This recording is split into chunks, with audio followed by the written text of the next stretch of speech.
Nós temos conversado sobre os 10 mandamentos, palavras de liberdade, e o título dessa série já pressupõe uma coisa muito importante, de que os 10 mandamentos, ou o decálogo, como também é conhecido, o decálogo é fruto do amor e cuidado de Deus para com as nossas vidas. Esse conjunto de leis, esse conjunto de princípios, os 10 mandamentos ou o decálogo, nada tem a ver com a imposição de um Deus tirano, com a imposição de um Deus estraga-prazer, com a imposição de um Deus opressor. O opressor é o faraó. Opressores são os deuses do Egito. O Deus que tira o povo do Egito e conduz esse povo para Canaã é um Deus que ama, é um Deus que cuida. E Ele estabelece princípios para mim e para você, porque o desejo dEle é que tudo nos vá bem. Você quer viver uma vida boa? Atente para a sabedoria de Deus. Pare de lutar contra a sabedoria de Deus. Abandone a sua própria sabedoria, a sua própria experiência. Abandone a sabedoria da cultura que nos cerca e se renda à sabedoria de Deus na sua vida, na sua família, no seu negócio, nas suas relações. E nós conversamos sobre a primeira palavra: não terás outros deuses além de mim. Essa primeira palavra nos liberta e nos mantém livres da adoração e devoção a qualquer tipo de Deus com D minúsculo, que não é o único e verdadeiro Deus. Como seres humanos, nós temos a tendência de transformarmos coisas em deuses. Nós passamos gradativamente a adorar bens, dinheiro, sucesso profissional, status, títulos acadêmicos, filhos, netos, maridos, esposas. E como diz, ou como disse o falecido David Foster Wallace, ídolos comem vivos os seus adoradores. Por isso Deus nos deixa esse princípio, porque Ele quer que nós nos mantenhamos livres, adorando tão somente a Ele, que é o único e verdadeiro Deus. Segunda palavra: não terás para ti nenhum ídolo. Nós, seres humanos, não temos a tendência só de transformarmos coisas em Deus, nós temos a tendência de reduzirmos Deus a coisas. Nós criamos amuletos, nós criamos frases mágicas, nós criamos rituais, nós criamos imagens as quais representam um Deus que não é condizente com aquelas imagens, porque Ele é onipotente, onisciente, onipresente. Por isso, essa segunda palavra nos liberta e nos mantém livres da tentativa humana de criar mediadores entre nós e o verdadeiro Deus, pois não há outro mediador entre nós e o verdadeiro Deus, senão Jesus, a segunda pessoa da Trindade, que entrou na história e naquela cruz pagou o preço da nossa dívida para com Deus, para nos reconciliar com o Deus Pai. Não há outro mediador além dele. A terceira palavra diz: não tomarás em vão o nome do Senhor, teu Deus. Nós seres humanos caídos, desconectados de Deus, temos a tendência de transformarmos coisas em Deus, temos a tendência de transformarmos Deus em coisas e temos a tendência de vivermos num mundo ou numa cosmovisão aonde os deuses estão degladiando entre eles pelo nosso afeto, como se os deuses precisassem de nós. Mas essa é uma cultura, uma cosmovisão pagã, e essa terceira palavra nos liberta e nos mantém livres de toda espécie de paganismo que impõe uma cosmovisão opressora a vida humana. E eu queria só abrir um parênteses aqui. Alguns de vocês talvez já pegaram a reflexão do último domingo e levaram até as últimas consequências, e é isso que eu quero que você faça. Porque eu queria deixar claro uma coisa aqui, sem ofender nem católicos, nem protestantes. Nós temos dentro do catolicismo romano e dentro das chamadas igrejas evangélicas, verdadeiras cerimônias pagãs, aonde nós acreditamos mais em rituais, mais em palavras mágicas, mais em mantras, mais em objetos, garrafinhas d'água, batismo com água do Jordão, toalhinhas com o suor do apóstolo ou qualquer coisa parecida. Deus nos quer livres. E existem cristãos bem intencionados, católicos ou evangélicos, que sem terem o conhecimento teológico profundo das Escrituras, estão sendo subjugados por uma religiosidade pagã. E eles acreditam piamente que estão vivendo o cristianismo, mas é uma religiosidade pagã, uma religiosidade que tem frases mágicas, que tem rituais mágicos, que tem objetos mágicos, que tem amuletos, e tudo isso é colocar o nome de Deus em vão.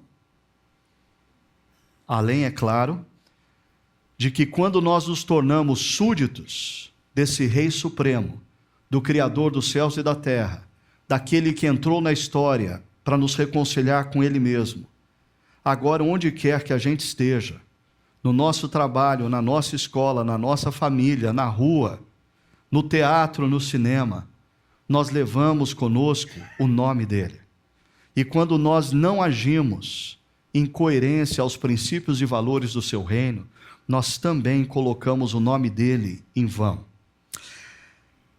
Hoje nós vamos conversar sobre a quarta palavra. Algumas coisas interessantes sobre a quarta palavra. Primeiro, a quarta palavra encerra um grupo de mandamentos que dizem respeito à nossa relação com Deus.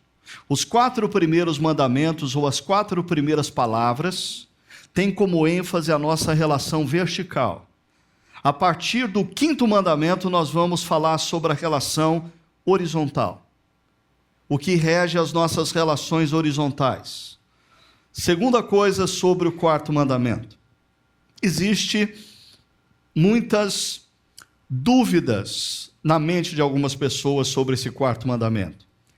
Eu não tenho a pretensão nessa manhã de responder todas elas. Por sinal, eu só vou procurar responder rapidamente 2 das muitas dúvidas, porque eu quero gastar mais tempo com algumas lições, alguns princípios, algumas implicações que, ao meu ver, são mais importantes do que esclarecer dúvidas que você pode esclarecer lendo bons livros ou fazendo boas pesquisas. Ok?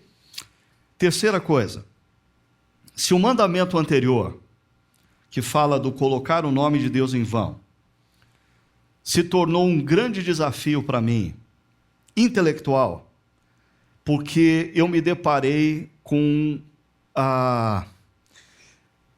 uma quantidade de informações na Bíblia sobre o nome de Deus que eu nunca tinha analisado com maior profundidade.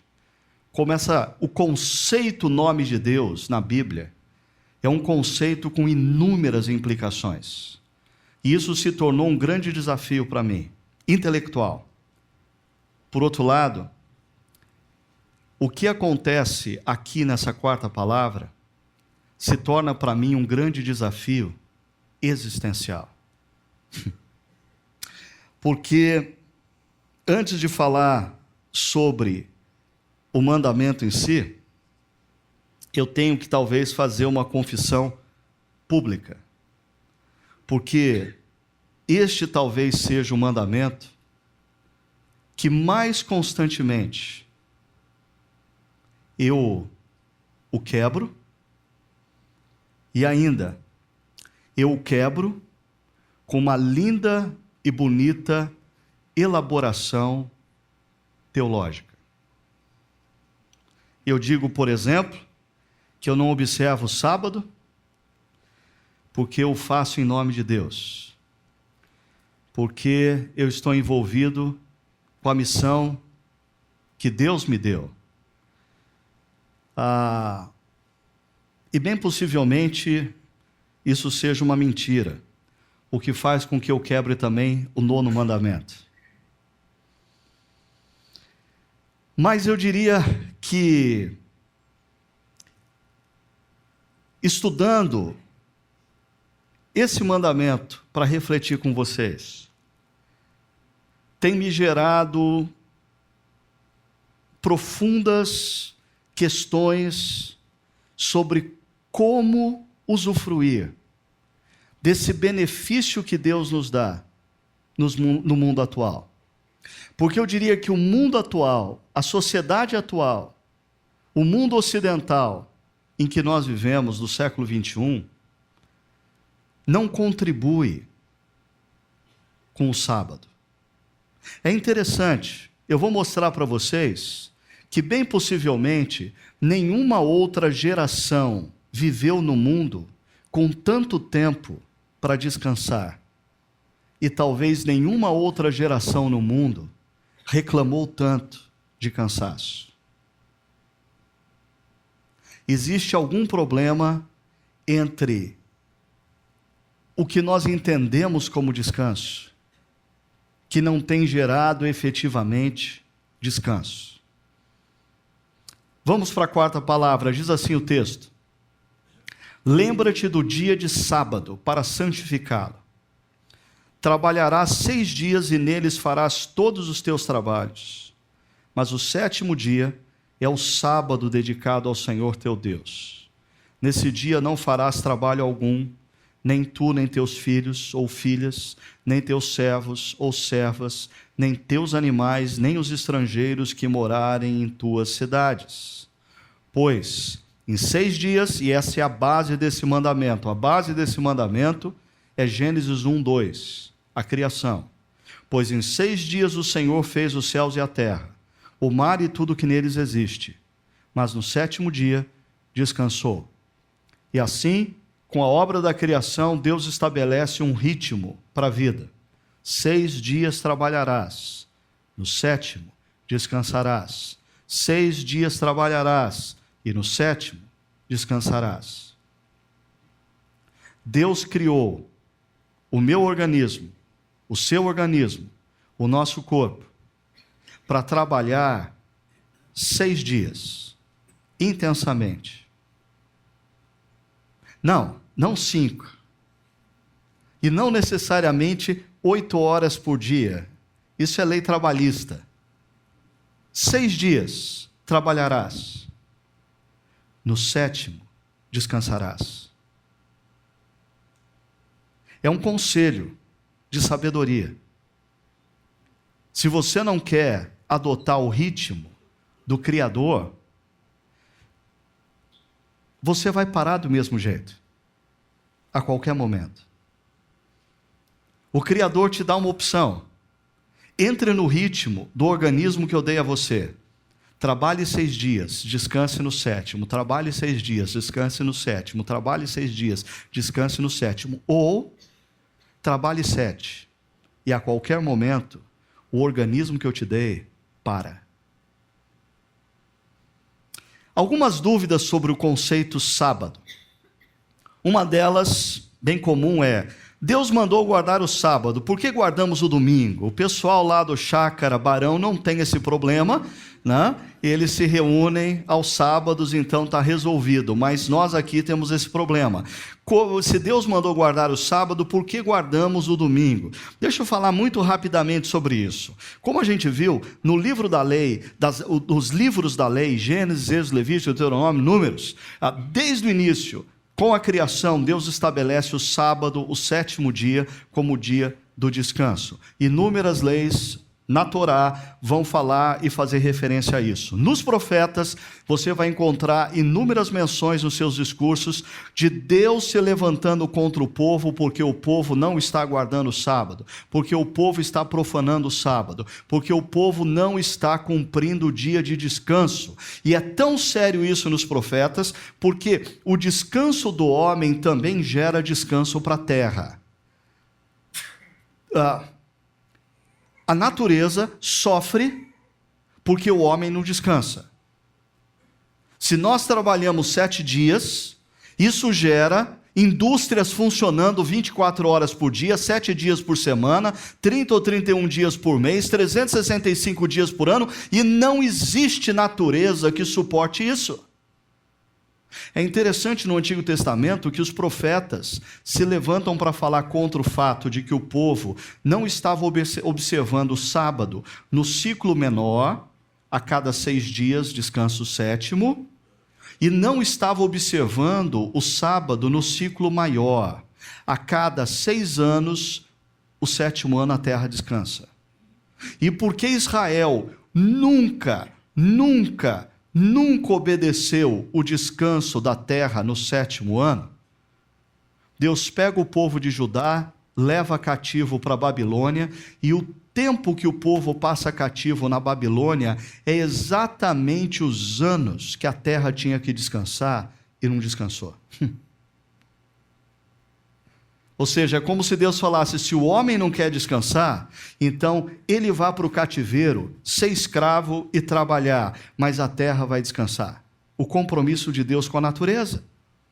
Agora, quando Jesus, a segunda pessoa da Trindade, entra na história, diz lá Lucas 4, que ele, como era o seu costume, no 7º dia, no sábado, vai à sinagoga. Jesus guarda o sábado.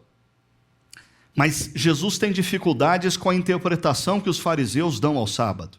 E dê uma olhada depois em Mateus capítulo 12, 2 embates de Jesus com os fariseus sobre o sábado, porque os fariseus estavam interpretando o sábado como se o homem tivesse sido criado para o sábado, e Jesus diz, não, o sábado foi criado para o homem. Os fariseus fazem com que homens e mulheres sirvam o sábado. E Jesus diz, não, o sábado foi dado para servir homens e mulheres.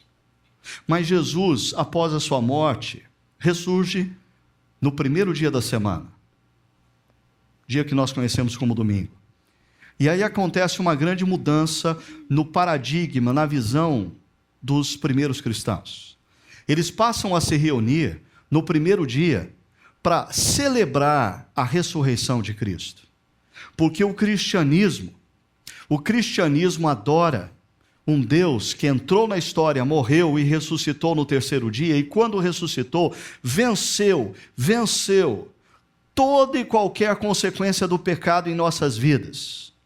E os cristãos passam a se reunir aos domingos, e você vai encontrar no livro de Apocalipse, João, na ilha de Pátimos, dizendo e descrevendo que ele estava no primeiro dia da semana orando, e ele cita, no dia do Senhor. No dia do Senhor. Então, o cristianismo que nasce dentro do judaísmo faz um deslocamento do sábado, como dia do Senhor, para o domingo, dia da ressurreição do Senhor. Constantino, lá no século IV, vai instituir que todo o Império Romano passa a ser cristão. E com isso, todo o Império Romano passa a guardar o domingo como dia de descanso. Muitos séculos se passam, muitas coisas acontecem na história, os homens vão para o Oriente, vão para o Ocidente, formam novas civilizações em novos continentes, e aí a gente chega mais recentemente no mundo ocidental, principalmente nos Estados Unidos da América, uma nação que vai influenciar por 2 séculos, 3 séculos, muitas outras nações, inclusive a dos hemisférios sul, uma delas a nossa. E como eles fazem isso? Os Estados Unidos da América formam uma nação basicamente construída por 2 grandes tradições religiosas: judaísmo e cristianismo. E como a gente vai resolver o problema trabalhista? Descansa no sábado ou descansa no domingo? Os judeus, que detinham toda a grana do Nordeste dos Estados Unidos, querem um sábado. Os cristãos, descendentes dos puritanos, que têm a mão de obra trabalhadora, querem o domingo. Resolvido. Sábado e domingo. E hoje eu e você fazemos parte na história de uma geração de homens e mulheres que tem um privilégio que Deus não se deu. Você já parou para pensar nisso? Deus não se deu o privilégio que você tem. Deus trabalhou 6 dias e descansou 1. Nós vivemos numa sociedade onde a grande parte das pessoas trabalham 5 e descansam 2. Para pensar comigo. Se você juntar todos os homens e mulheres que viveram na história da humanidade até hoje, talvez, a grosso modo, a gente diria assim que 80% nunca tiveram um dia de folga, dia de descanso. A linhagem dos judeus, não sei, talvez 15% tiveram um dia de folga. Homens e mulheres que vivem no mundo ocidental, nos anos mais recentes, são privilegiados porque eles têm 2 dias de folga. Mas aí vem o meu ponto. Nós somos parte de uma cultura e de uma geração que temos um privilégio que nenhuma outra geração do passado teve. Mas nunca se falou tanto em cansaço, estresse, burnout, depressão, como nos dias atuais. Uma pesquisa que eu ouvia essa semana diz que em 2020, daqui 6 anos, a depressão vai estar matando mais do que a AIDS no mundo. O que acontece com a nossa geração?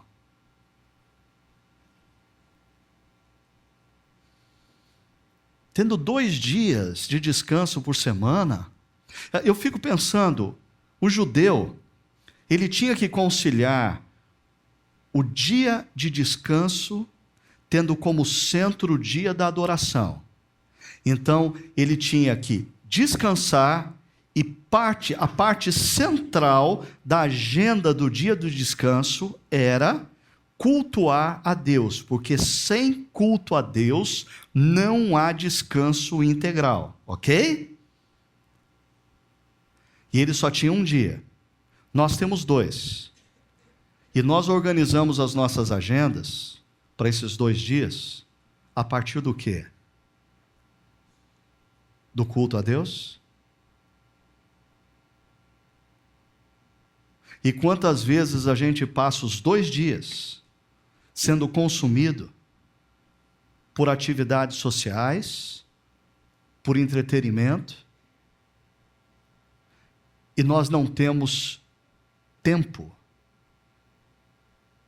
para o culto a Deus.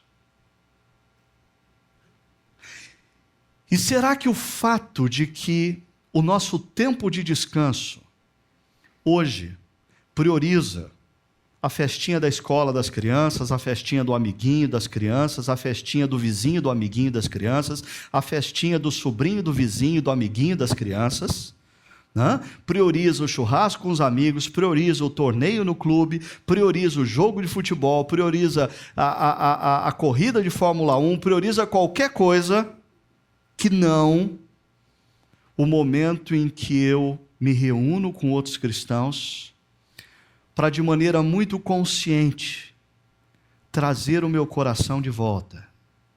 Porque os outros 6 dias, literalmente, levam o meu coração para os pés de outros deuses. E quando eu tenho o culto a Deus como centro do meu descanso, O sábado, e agora vou usar o termo sábado a partir de agora, não como dia da semana, mas como conceito, ok? O sábado passa a ser um momento de trazer o meu coração de volta.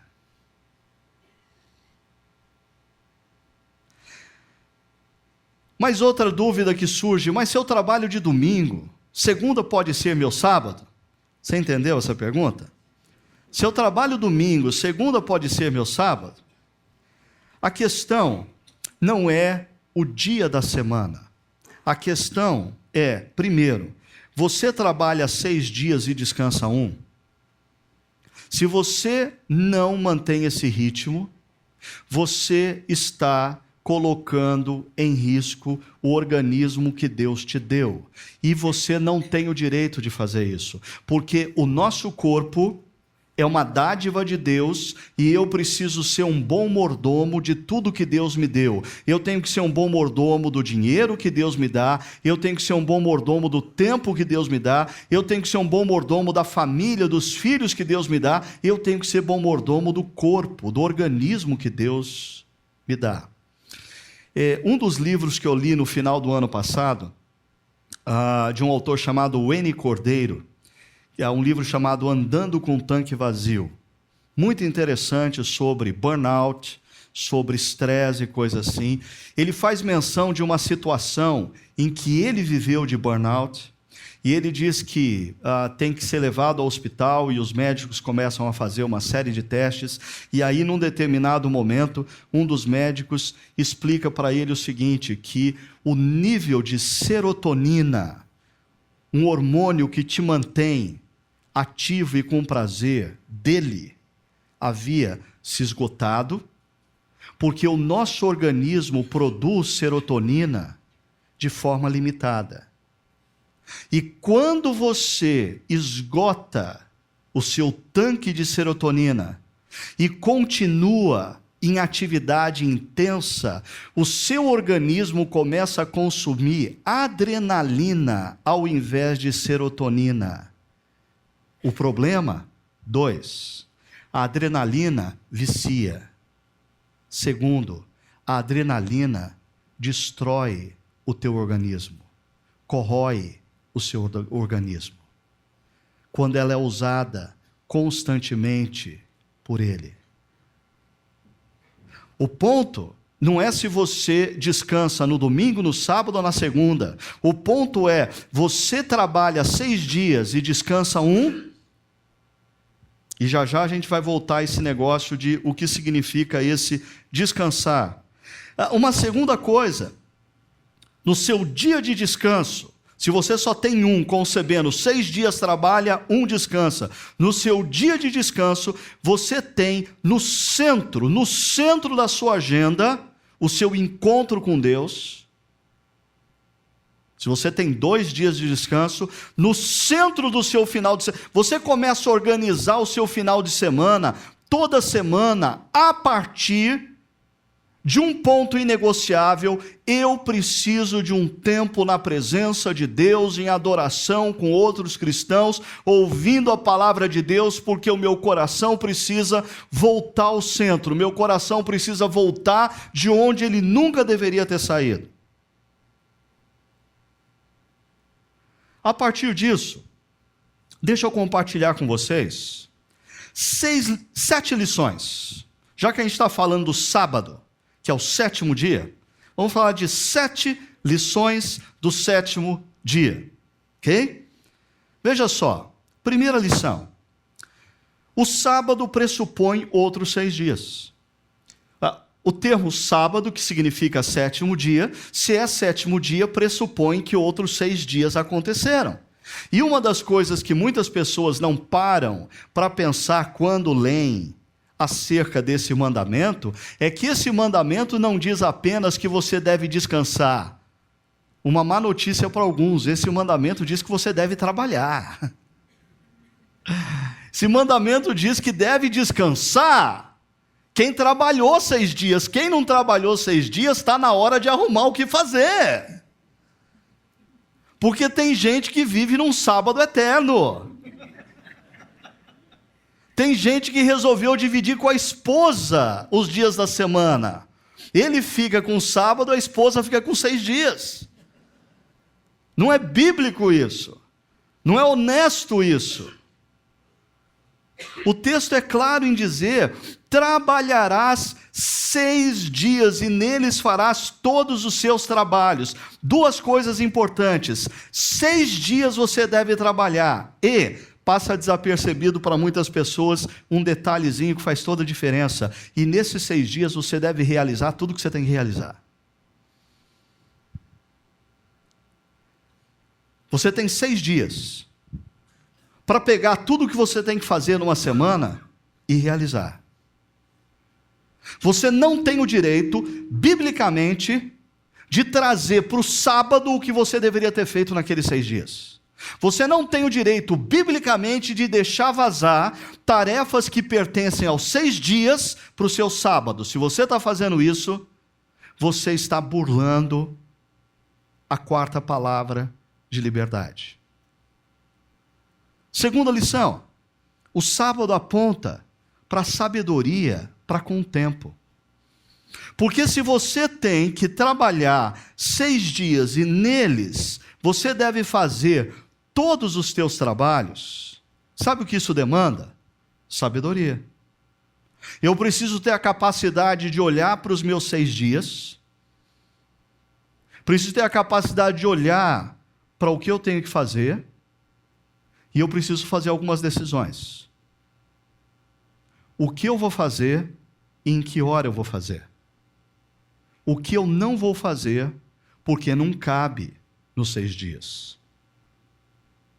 O apóstolo Paulo, falando em Efésios capítulo 5, para os cristãos da cidade de Éfeso, diz assim: tenham cuidado com a maneira como vocês vivem.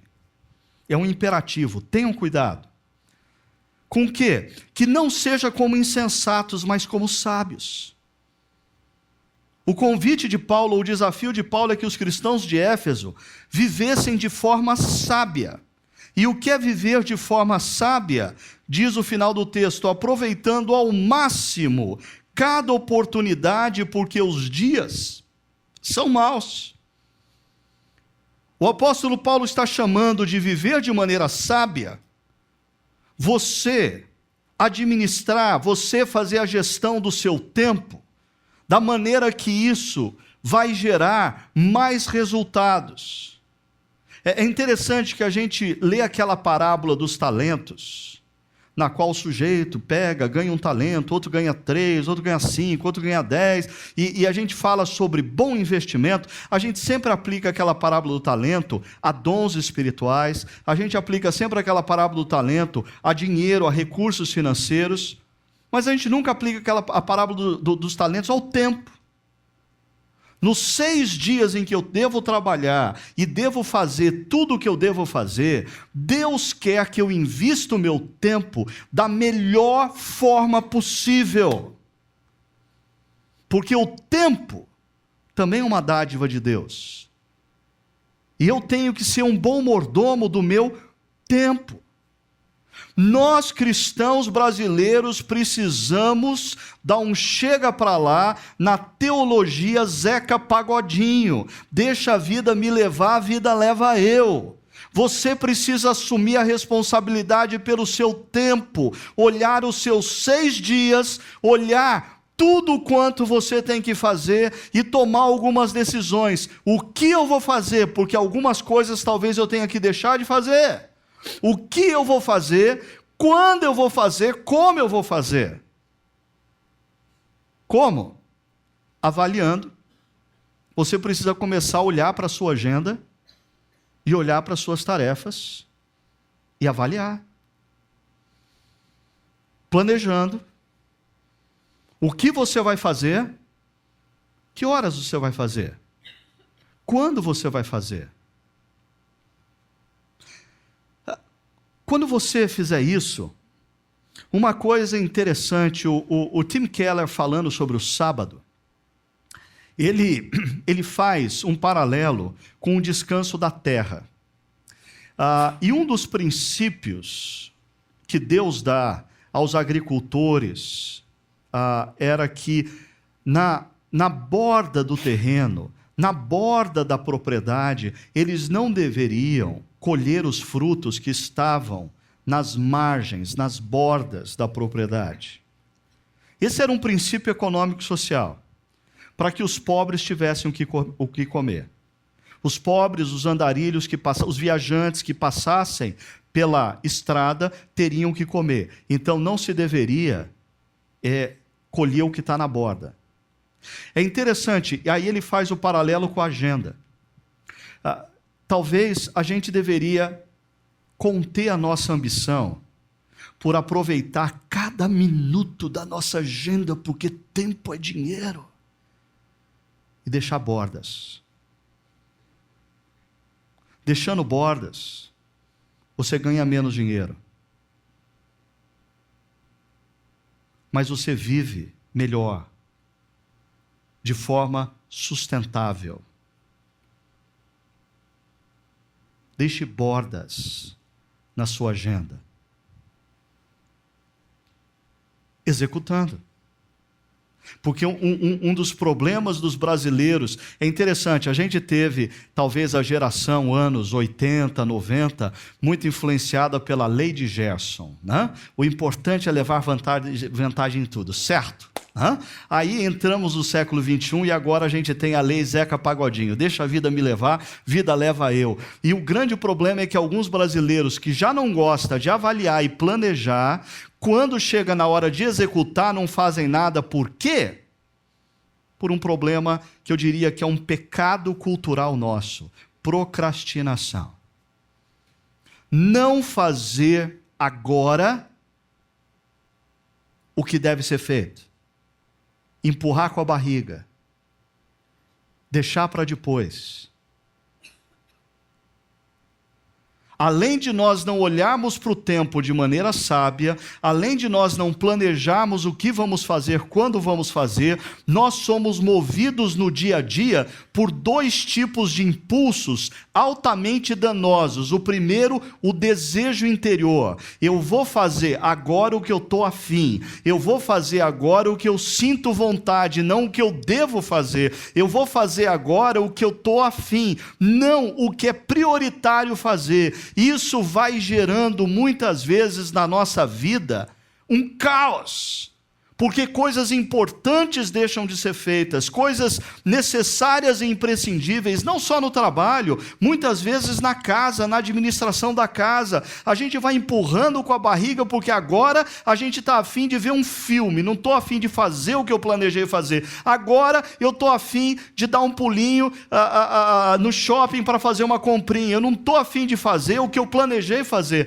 agora eu estou afim de namorar, agora eu estou afim de ir no cinema, agora eu estou afim disso e daquilo. Para com esse negócio de viver baseado no que você está afim. Isso não vai te levar à concretização de projeto algum na vida. Isso não é espiritualidade cristã, isso é hedonismo puro. Viver norteado pelo prazer.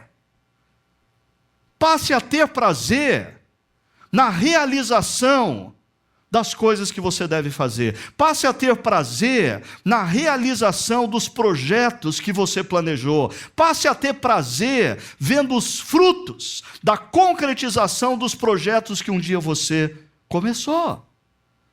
Um segundo sentimento, que não é interior, mas é exterior, são as demandas externas. Porque é interessante, quem não tem uma visão clara do que deve fazer, quando deve fazer, como deve fazer, via de regra é engolido pela agenda de outros. Sujeito, quando não tem uma visão clara de qual é o papel dele, o que é importante ele fazer e o que ele deve fazer, quando ele deve fazer, ele é engolido constantemente pela agenda da esposa. A esposa impõe a agenda dela, mesmo que inconscientemente. Ele passa a ser norteado pela agenda do urgente da esposa e não a agenda do prioritário da sua vida. Eu citei o homem e a mulher, o contrário também é verdadeiro. Mulheres que não têm uma visão clara do que elas devem fazer, como elas devem fazer, o que faz parte da vocação delas. Mulheres que não têm agenda constantemente vão ser engolidas pela agenda do seu marido. E é interessante, quem não tem agenda clara do que deve fazer, quem vive o estilo máximo da procrastinação, sempre empurrando com a barriga, vai viver constantemente baseado no que é urgente, o que faz você viver na base de adrenalina, o que vai consumir e acabar com a sua saúde, porque você está sempre correndo atrás na pressão, porque você está sempre precisando marcar o gol nos últimos 2 minutos do jogo. Não há organismo que resista a isso. Não há saúde física e emocional que resista a isso. Mas se por um lado a gente tem o problema do procrastinador, porque o que isso tem a ver com o sábado? Quem vive esse mal constantemente não consegue ter dia de descanso e, consequentemente, não consegue ter a adoração a Deus no centro do seu dia de descanso, porque as suas atividades dos outros 6 dias estão constantemente invadindo o dia de descanso. Ele está constantemente fazendo no dia de descanso o que ele deveria ter feito nos 6 dias. Existe um outro problema. O sábado pressupõe limites. Se de um lado você tem o procrastinador, que não tem sábado, não tem dia de descanso, porque ele empurra com a barriga e aí ele compromete o dia de descanso dele, por outro lado você tem o workaholic. O sujeito que gosta tanto de trabalhar, o sujeito que tem tanto prazer em trabalhar, o sujeito que já está viciado na adrenalina gerada, porque a serotonina já foi embora faz muito tempo. Ele não consegue ficar parado, ele não consegue descansar, ele não consegue ficar à toa, ele precisa sempre ter um desafio, ele precisa sempre estar fazendo alguma coisa. Então, como ele descansa mais ou menos assim: ele acorda de manhã e aí a esposa carinhosamente traz um cafezinho na cama para ele, mas ele abre o notebook, e o notebook já dorme do lado dele, e ele, enquanto ele toma um cafezinho, ele vai dar um jeitinho na planilha da reunião da sexta-feira, porque na segunda-feira ele tem que reapresentar aquela planilha. E aí, depois ele vai para a sala, e enquanto, como ele não tem nada para fazer, ele vai dar uma lida no livro da resenha que ele precisa fazer para o MBA. E depois do almoço, ele vai dar uma sentadinha rápida, porque tem uns e-mails que ele precisa responder para o gerente internacional, que ele não respondeu ainda, não teve tempo durante a semana. Então ele vai gastar um tempinho dando uma olhadinha nos e-mails que estão atrasados. Mas é coisa rápida, coisa rapidinha. Aí ele para um pouco o trabalho e volta, senta um pouquinho com a família, mas ele não aguenta ficar sentado. Família é um negócio entediante para quem vive a 100 por hora no mundo dos negócios. Então, quando a família bobeia, um dorme num canto, o outro dorme no outro, ele levanta e vai até o tablet dele, só dá uma lida no contrato daquela negociação que vai ser fechada, só para ganhar tempo. Já que está todo mundo dormindo, eu vou ganhar tempo. Olha o que diz o texto: trabalharás 6 dias. Ponto.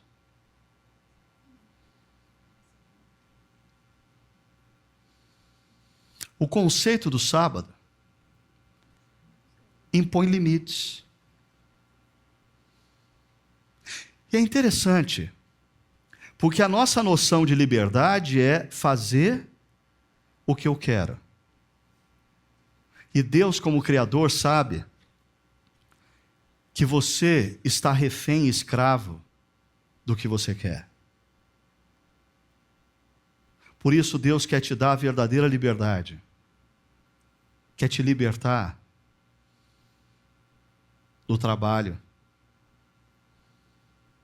Você vivia assim debaixo de Faraó. Você vivia assim no Egito. Comigo você não vai viver assim, está dizendo Deus. Se vocês querem viver trabalhando 7 dias por semana, isso se chama escravidão. Volta para o Egito e tem a carteira assinada com o faraó. Comigo, Deus, Criador dos céus e da terra, que criei tudo em 6 dias e descansei no 7º, vocês são livres, por isso vocês vão trabalhar 6 dias e descansar o 7º dia. Lição 4. O sábado pressupõe descanso. No 7º dia, é o sábado, nesse dia não farás trabalho algum. E aqui presta muito atenção, principalmente crente velho. Porque crente velho costuma ler tanto a Bíblia que não consegue mais ouvir o que a Bíblia diz. Você já percebeu isso? Por exemplo, essa série, várias pessoas que são antigas de igreja, nossa, pastor, eu não sabia que era tudo isso que dizia nos 10 mandamentos. Desde criancinha decorou os 10 mandamentos. E, por exemplo, esse texto diz assim: nesse dia não farás trabalho algum. A palavra trabalho está associada com a frase intermediária ali: trabalharás 6 dias. O seu descanso é do trabalho.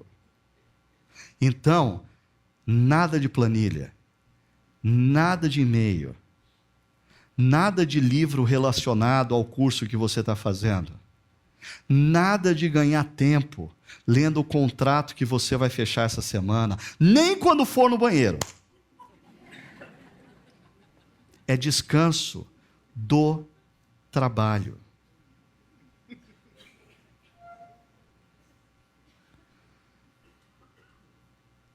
É você dar um shutdown por 24 horas e reiniciar a máquina.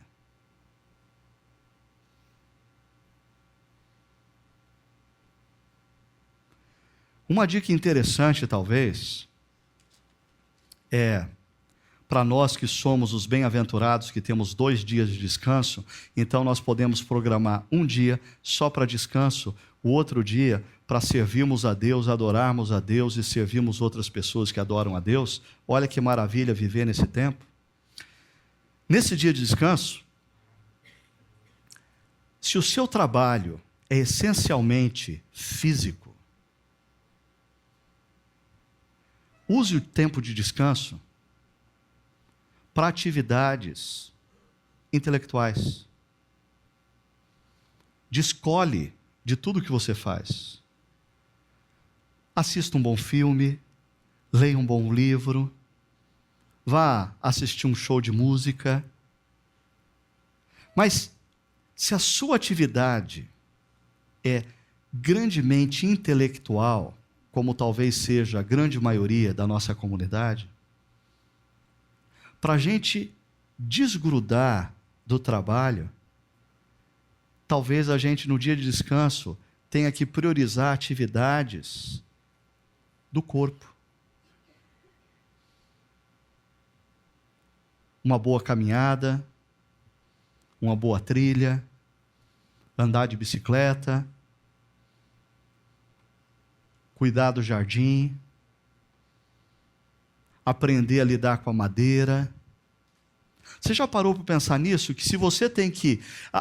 pessoas que desenvolvem atividades profissionais altamente centradas no exercício intelectual, a melhor maneira delas desgrudarem do trabalho é elas se envolverem com atividades manuais. Para você descolar de fato e descansar. Lição 5. O sábado exercita a confiança em Deus, porque o texto diz assim: nesse dia não farás trabalho algum. Opa, é um dia a menos então para trabalhar. Se você fizer as contas assim de maneira muito genérica, se você deixar de trabalhar um dia numa semana de 7, você está ganhando 15% a menos. 15% ao menos. Isso significa que se você trabalhar 7 dias, ao invés de 6, você ganha 15% a mais.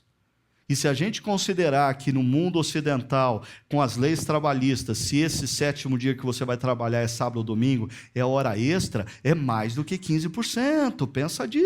Pensa bem nisso. Uns 30% a mais do seu salário todo mês. O que significa isso ao longo de 10 meses? O que significa isso ao longo de 2 anos, de 3 anos, de 4 anos? E aquela casa própria que você quer, e aquele carro novo que você está sonhando? Quem sabe? O sábado é uma maneira de você colocar o seu coração, ou colocar o seu coração confiando, de fato, em quem é o seu provedor. O seu provedor não é o seu negócio, o seu provedor não são os seus bens materiais, porque o grande problema daquele sujeito, lá daquela parábola que Jesus conta no Novo Testamento, que constrói um armazém para colocar tudo que ele produziu dentro do armazém e diz assim: agora eu já tenho o suficiente para viver. E Jesus chama ele de insensato. É que esse sujeito pensa que porque ele acumulou pão no celeiro, equivalente para os próximos 50 anos, ele não vai precisar mais orar toda manhã: o pão nosso de cada dia nos dá hoje.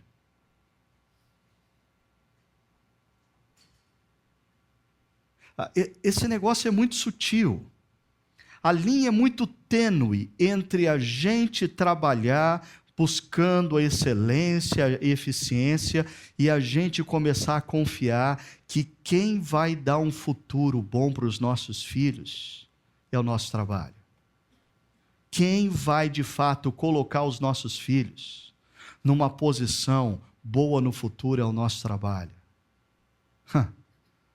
Você pode trabalhar muito, ganhar muito dinheiro e botar o seu filho nas melhores escolas. De repente, ele começa a andar com alguém que não é uma boa pessoa e um dia resolve experimentar drogas longe de você, e as coisas começaram a complicar, e o seu dinheiro dificilmente vai ser usado para o bem a partir daí.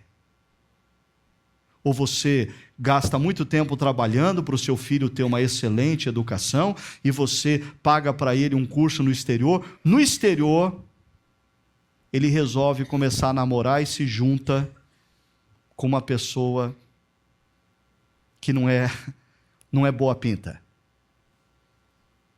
Seus problemas começaram. Quem vai dar um futuro bom para os seus filhos é Deus. Quem vai dar um futuro bom para você é Deus. O pão que você tem toda manhã na sua casa não é fruto do seu trabalho, é fruto da graça de Deus. A gente não para pensar, mas faça uma analogia com a situação que nós estamos vivendo de água no nosso estado. Do que vale o seu dinheiro num estado que entra em guerra e não tem pão para comprar? Do que vale o seu dinheiro numa situação que a sua família precisa de água, mas não existe água à venda? Quem que te dá a vida? Quem te sustenta? Quem cuida de você? Agora, pensando aqui que era uma cultura agrária, Deus procura evitar todo tipo de racionalização desse princípio, porque o sujeito escuta assim: nesse dia você não trabalhará, e diz o texto, nem tu. Aí ele pensa assim: eu não posso trabalhar 6 dias eu trabalho, no 7º não trabalho. Filho, vai ordenhar a vaca. Filha, por favor, rega lá a horta. Filho, dá para você pegar os trabalhadores e ir lá colher o milho que já está no ponto de colher. Então Deus diz, é claro, nem teus filhos ou filhas. Tá bom. Família, a gente não pode trabalhar. Eu vou marcar uma reunião com os funcionários toda sexta-feira para organizar o trabalho deles no sábado. Deus diz, não, nem teus servos e suas servas. Eu vou deixar a máquina ligada, nem os teus animais. Eu acho interessante o compromisso de Deus com a natureza, e perceba como o conceito do sábado está diretamente vinculado com a sustentabilidade da própria natureza. Porque a natureza está sendo consumida porque nós não temos sábado. Nem os estrangeiros. Não é porque tem boliviano, tem haitiano por aí, sem documento, que você pode colocar para trabalhar ilegalmente no fundo do seu quintal, que você vai deixar eles trabalhando lá. Nem os bolivianos, nem os haitianos, nem o imigrante nordestino, que não tem compreensão ou condição de entender que o negócio que você está fazendo com ele é prejudicial para ele. Não.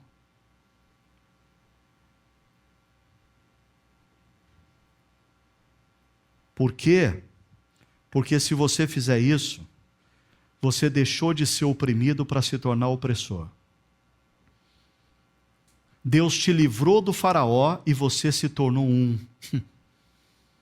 Você se tornou o faraó dos teus filhos, o faraó dos teus empregados,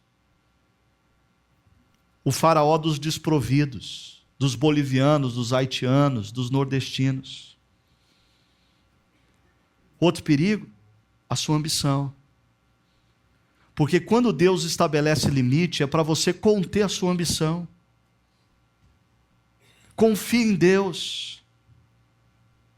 E ainda, evitar a autoconfiança. Você confiar que quem vai te dar um futuro é o seu trabalho e não Deus. Lição 6. O sábado gera realinhamento. Mas o sétimo dia é sábado. Essa é uma outra frase que está passando desapercebida a muitas pessoas. Tem muita gente que lê essa frase assim: o sétimo dia é sábado, dedicado às crianças, dedicado às festinhas de aniversário dos amigos, dedicado aos casamentos em família, dedicados ao momento de entretenimento e lazer da família, dedicado aos esportes radicais que a família tanto gosta, dedicado ao teatro, ao cinema, ao restaurante e a ficar até altas horas batendo papo. Desculpa. Na cultura judaica, onde você trabalha 6 dias e tem um para descansar, esse um tem no centro a adoração a Deus. Se você vive o privilégio de viver numa cultura onde você tem 2 dias para descansar, talvez você tenha a liberdade de dizer assim: um dia é dedicado às crianças, ao lazer, à família. Mas a pergunta é: qual é o dia que efetivamente, no qual você vive o conceito do sábado, que é um dia que tem no centro o reencontro com Deus, para o realinhamento do meu coração, porque o meu coração precisa voltar. Os 6 dias da semana, ao longo dos 6 dias, falsos deuses me seduzem, falsos deuses flertam comigo, falsos deuses querem me convencer que eles têm para me dar o que de fato eles não têm. Deuses como o dinheiro, deuses como o sucesso profissional, deuses como o status, como a reputação, com os títulos acadêmicos. E eu preciso do sábado para voltar aos pés do único e verdadeiro Deus, porque Ele tem o poder de me libertar desses falsos deuses e me realinhar à vida. Se a gente não voltar, a gente se perde. Se a gente não tiver sábado para voltar, no sábado, conceito sábado, no sábado, é interessante, no sábado a gente é relembrado que o que a gente viu nos outros 6 dias não é a realidade última. Porque quando eu vivo os outros 6 dias com intensidade, eu sou levado a achar que a realidade última da vida é o que aconteceu nos últimos 6 dias. No sábado eu sou lembrado da eternidade, no sábado eu sou lembrado das coisas por vir, no sábado eu sou lembrado da história macro. A história macro é a história que Deus está fazendo, e eu volto a interpretar os meus outros 6 dias à luz dessa história, e eu realinho. Assim, o sábado é mais do que mero descanso. O sábado é mais do que entretenimento. O sábado é momento de trazer o coração para o centro, ou trazer o coração de volta. Se você não tem sábado, você vai se perder. Se você não tem sábado, os 6 outros dias vão semear falsos deuses no seu coração, e você não tem poder para lutar contra esses falsos deuses. E esses falsos deuses comem vivos os seus adoradores. A única chance que você tem de se libertar constantemente desses falsos deuses é voltando e tendo sábado. E última lição, lição 7. O sábado mantém nossa liberdade. O Senhor abençoou o 7º dia, e o santificou, e o separou. É interessante, depois você dá uma lidinha em Deuteronômio, capítulo 5, verso 15, eu vou ler para vocês. Diz assim, Deus falando ao povo: lembra-te de que foste escravo no Egito, e que o Senhor, o teu Deus, te tirou de lá com mão poderosa e com braço forte. Por isso, o Senhor, teu Deus, te ordenou que guardes o dia de sábado. No Egito você não tinha sábado. No Egito você trabalhava 7 dias.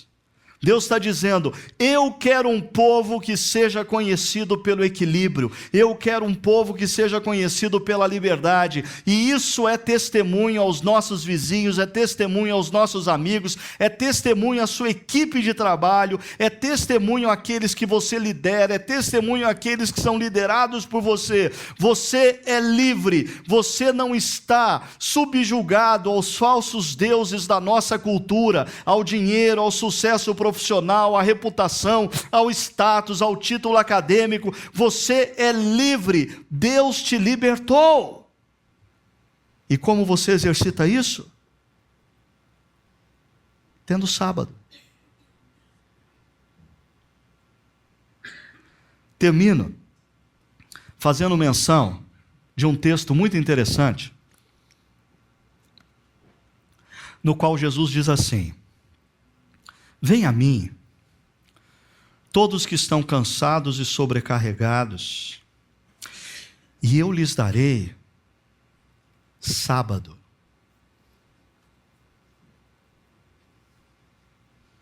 Talvez esse seja o ponto da nossa sociedade, ter tanto tempo para descansar e viver tão cansada. Os nossos 2 dias de descanso muitas vezes não envolve efetivamente, profundamente, com consciência e a grandeza que merece, voltar para Jesus. E aí, a gente descansa o corpo, dormindo o dia inteiro. A gente pode descansar até a mente, fazendo uma trilha, fazendo uma corrida, andando pelo campo. Mas o único que tem o poder de fazer você descansar a partir da alma, o centro da sua vida, é Jesus. Olha só: tomem sobre vocês o meu jugo e aprendam de mim, pois sou manso e humilde de coração. E olha só: e vocês encontrarão sábado para suas almas. Só Jesus pode prover sábado para o mais profundo do seu interior.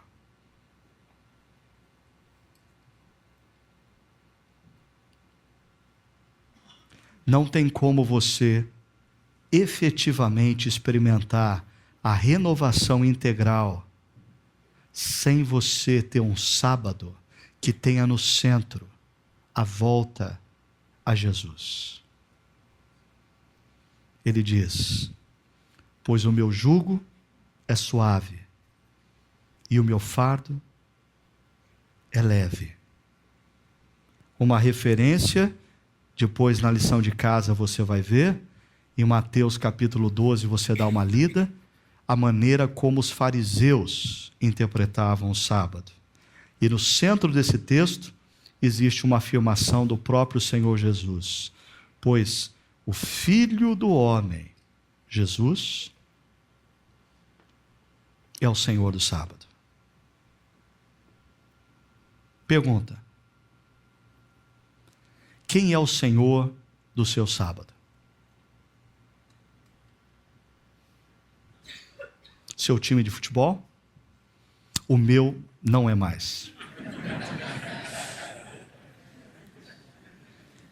Quem é o Senhor do seu sábado? O seu ventre? Os encontros gastronômicos? Quem é o Senhor do seu sábado? Seus filhos com as festinhas de aniversário dos amigos? Você quer descanso? Faça de Jesus o Senhor do seu sábado. Comece a organizar o seu sábado. E volto a dizer, eu não estou falando do dia, eu estou falando do conceito. Volta a organizar o seu dia de descanso pleno a partir de um ponto. Nesse dia, qual vai ser o momento para eu exercitar o meu coração a voltar a Jesus? Porque só Ele pode me dar o descanso que eu efetivamente preciso para continuar indo sem me perder, para continuar vivendo nesse mundo sem me tornar refém de falsos ídolos. Feche os seus olhos. Tenha um tempo de conversa com Jesus nesse momento. Talvez esse seja um tempo em que você deve se aproximar de Jesus e pedir perdão pela maneira como você tem lidado com a sua agenda, ou talvez perdão justamente por não estar lidando com a agenda.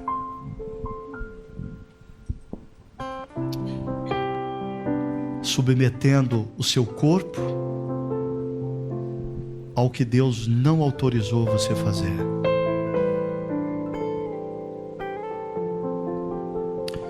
Alguns de vocês estão cansados e sobrecarregados. Dá para ver isso na face. Cansados e sobrecarregados. Porque tem faltado sábado. E essa ausência de sábado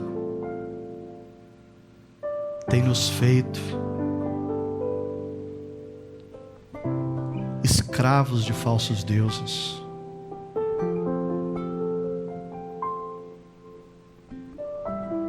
Volta para Jesus. Volta para Jesus. Começa nessa manhã um realinhamento da sua vida, da sua carreira profissional, da sua semana, a partir daquilo que é mais importante, Jesus. Você que está cansado e sobrecarregado, Jesus te convida. Vem, vem.